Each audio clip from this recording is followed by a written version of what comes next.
Kama mwamini anavyoishi duniani, maisha yake hayaongozwi na nguvu zake. Maisha yake yanaongozwa kwa kuzijua siri za Mungu.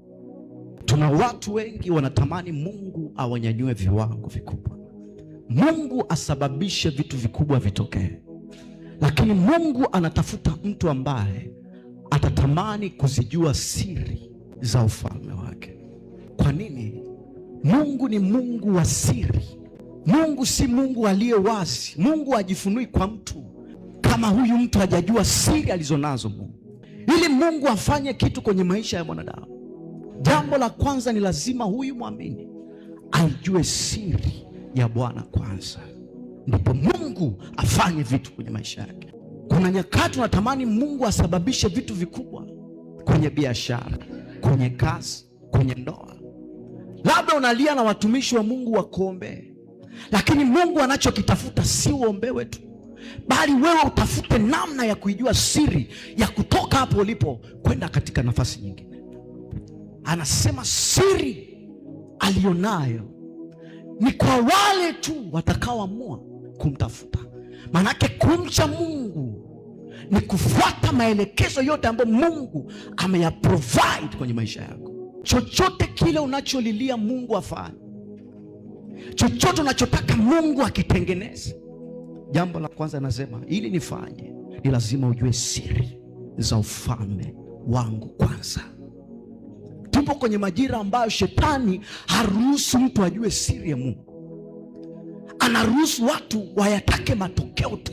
Na Mungu hayupo kwenye matokeo. Mungu yupo katika eneo la siri linalosababisha matokeo. Leo ukitaka umiliki nyumba nzuri, ukitaka umiliki gari zuri, ukitaka uwe na ndoa nzuri, ukitaka uwe na familia nzuri, Mungu anakuambia katika hivyo vyote lazima ukae kwenye nafasi yangu kwanza, ili nijifunue, ili nionekane. Kuna namna Mungu mpaka aonekane, inahitaji watu ambao watatafuta siri ya kuonekana kwake, watatafuta namna ya yeye kuthibitika, ndipo aonekane. Majira tulionayo ni majira ambayo kama hauzitaki siri za Mungu, you are a dead man, ni mtu uliyekufa. Ni mbaya sana mwamini kukimbilia muujiza kuliko kutaka siri ya muujiza unatokana na nini.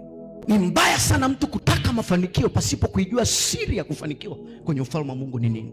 Watumishi wote wa Mungu waliokutana nao, wakina Kornelio, wakina Ayubu, cha kwanza mpaka Mungu anajithibitisha kwao, Biblia inasema walikuwa ni wacha Mungu kwanza. Ndio maana Mungu anathibitika katikati yao, kwa sababu walikuwa wanamcha Mungu. Leo natamani kuwa kwenye position fulani ya kiroho, position fulani ya kimafanikio, position fulani ya kihuduma. Jambo la kwanza mpaka Mungu aonekane kwenye hiyo huduma, anataka ujue siri alionayo, anataka ujue siri aliyoibeba.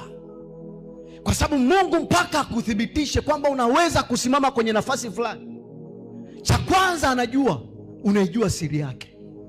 Mpaka leo nimekuita uwe mchungaji, uwe mwimbaji, uwe nini, umejua siri katika uumbaji, umejua siri katika neno, umejua siri katika maombi. Ninajithibitisha kwa sababu umejua siri. Mungu kujithibitisha kwetu ni mpaka sisi tulio wake tuzijue siri alizonazo. Anasema nimeketi mahali pa siri, ambapo mtu mpaka aje akutane na mimi ni ameamua kuja kwenye hilo eneo la siri. Hatukutani na Mungu ni kwa sababu hatujazijua siri. Kile kitabu cha Isaya ile sura ya 45 mstari wa kwanza mpaka mstari wa 4 anamwambia Koreshi masihi wa Bwana, manake ni mpakwa mafuta wake.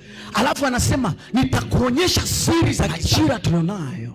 Mungu anatafuta watu wanaozijua siri, kwa sababu watakapozijua siri, dunia yote iko mikononi mwao. Watakapojua siri, utajiri wote uko mikononi mwao. Watakapojua siri, maombi wanayoomba yatakuwa na matokeo.